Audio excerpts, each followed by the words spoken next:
భవిష్యత్తులో యోగా అనేది అందరి జీవితాల్లో భాగం కావాలి, వే ఆఫ్ లైఫ్ కావాలి. ఈరోజు రోజుకు పోటీ ప్రపంచంలో పరిగెత్తున్నాం.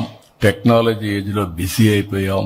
ఈ టెక్నాలజీలో అయితే సెల్ ఫోన్ లేకపోతే, సెల్ ఫోన్ చూడలేకపోతే ఉండే పరిస్థితి లేదు. ఇవన్నీ కూడా టెన్షన్స్. అదే సమయంలో అనేక విధాలుగా ఆరోగ్య సమస్యలు వచ్చే ఈ సమయంలో దీనికి సరైన మార్గం ప్రివెంట్ హెల్త్ కి yoga. There is no second thoughts. ఇది వారు చెప్పిన వెంటనే నేను ఒక 40 రోజుల నుంచి ఏం చేయాలని ఆలోచించాం.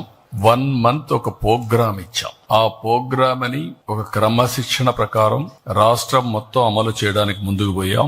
ఈ రోజు మీరు చూస్తే ఇంతవరకు చరిత్రలో ఎప్పుడూ జరగలేదు. ఒక్క విశాఖపట్నంలో 5 లక్షల మంది యోగా చేయడానికి ఒక వేదికగా ఎంపిక చేసుకున్నాం.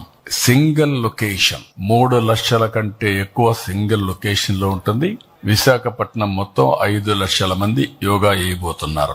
అదే సమయంలో రాష్ట్రం మొత్తం ప్రధానమంత్రి గారు పిలిపించి దేశమంతా 1 లక్ష లొకేషన్స్ లో యోగా కండక్ట్ చేయాలంటే ఆంధ్రప్రదేశ్ లోని 1 లక్ష లొకేషన్ లో మన యోగా కండక్ట్ చేసే పరిస్థితికి వచ్చాం. హ్యాబిటేషన్స్ గాని, గ్రామాలు గాని, టౌన్స్ గాని, స్కూల్స్ గాని, కాలేజెస్ గాని అన్ని కూడా.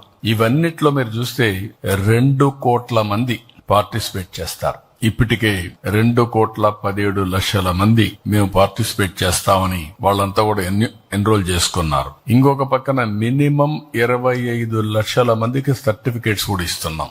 3 రోజులు పార్టిసిపేట్ చేస్తే వాళ్ళకి సర్టిఫికేట్స్ వస్తాయి. అవి కూడా దగ్గర 25 లక్షలు సర్టిఫికేట్స్ వచ్చేట్టుగా ఒక కార్యక్రమాన్ని పెట్టుకున్నాం. ఇవన్నీ చేయడానికి ఇంత పెద్ద ఎత్తున చేస్తున్నాం కాబట్టి గిన్నీస్ రికార్డు కూడా మనం ప్రయత్నం చేస్తున్నాం. ఆర్గనైజేషన్ కి ఇన్ఫార్మ్ చేశాం, వాళ్ళు కూడా వస్తున్నారు. ఇది గిన్నీస్ రికార్డు కూడా ఎక్కే పరిస్థితి వస్తుంది. ఇప్పుడు చేసిన అన్ని రికార్డుల్ని బద్దలు కొట్టి ఇది బెస్ట్ గిన్నీస్ రికార్డు వచ్చే పరిస్థితి కూడా వస్తుంది.